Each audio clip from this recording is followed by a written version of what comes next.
Well,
when the club first started, like I said, it started a group of guys used to come down here duck hunting.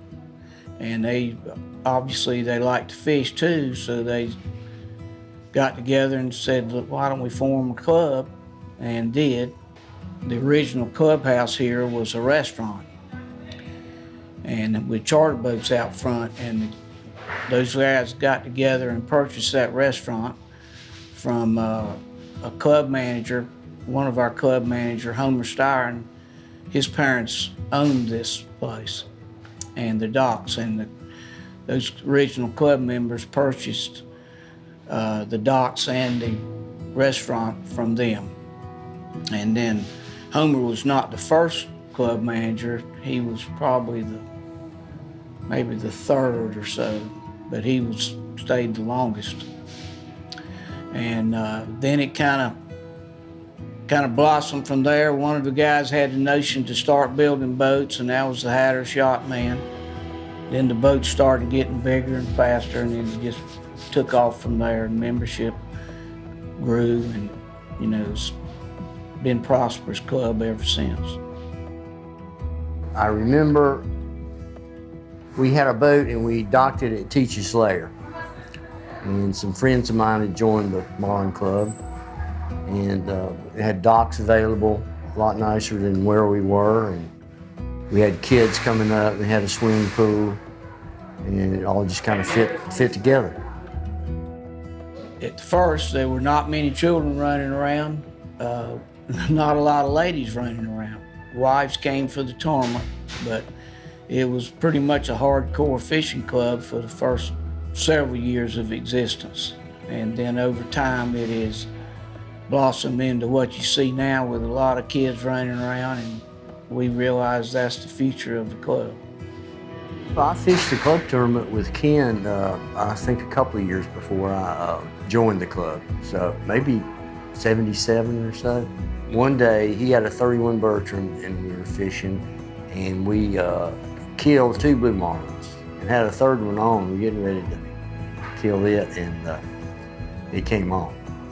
But that day, I think there were 17 of them laying on the grass out there.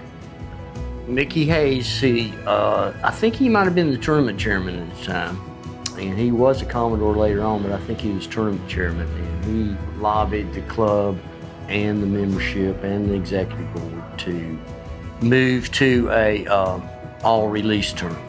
And there were some people, when that happened, quit fishing the club tournament. I don't know it's my favorite, but one of the years I was tournament chairman, we didn't have a deadline on the last day. We had kill tournaments at that time.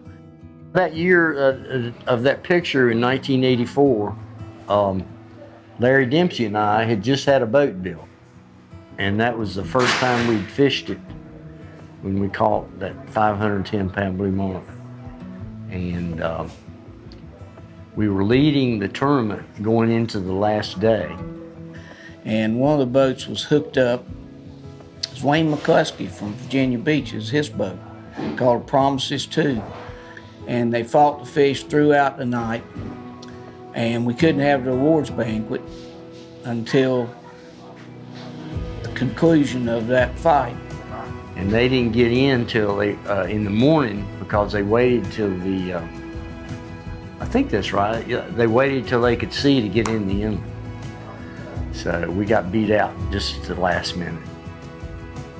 Well, I think the club tournament has always been about like a family reunion or something every summer.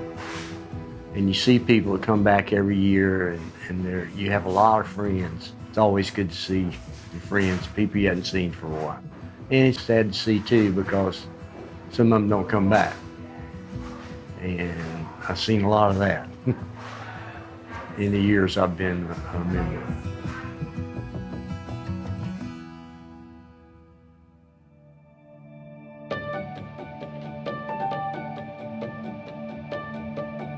We're just super excited to be here this week. We're back in our new facility. It's taken 4 years to get here. We had 46 boats this year. Started off with a little rough weather, and then everybody basically fished the last 3 days straight. Beautiful, slick, calm ocean. We couldn't ask for more. We've had more kids involved this year than ever. We introduced our new teen angler. We had our junior angler. Overall, we just had great fishing, a great week, great camaraderie. This year we had 72 billfish released, and that included 37 blue marlin, 15 white marlin, and 20 sailfish, which was, I mean, overall that's great. That's in 3 days of fishing. This year we had 2 junior anglers and 17 anglers, and they totaled 4 blue marlin, 4 whites, and 2 sails. Our teen angler, he caught 2 blue marlins. That was White Cannon, so that was, first time for him. He's also won the junior angler before. And probably my favorite thing of the week was a little 10-year-old girl, unassisted, hooked her own blue marlin this week. And that was a little girl named Stella off the Friendship, Stella Powell. And just hope to see her up here a lot more too. And this year was just really special. We've really, really worked to get our families involved and get the kids involved. And that's really starting to show. And these kids are on the dock talking about it every day and competing with each other. And we're just gonna continue to grow this. It's just a really special place. We love Hatteras. People love coming here. Our new building, if you ever get a chance to come join us. This place is unbelievable, and it's only gonna get better as we continue to grow it from here.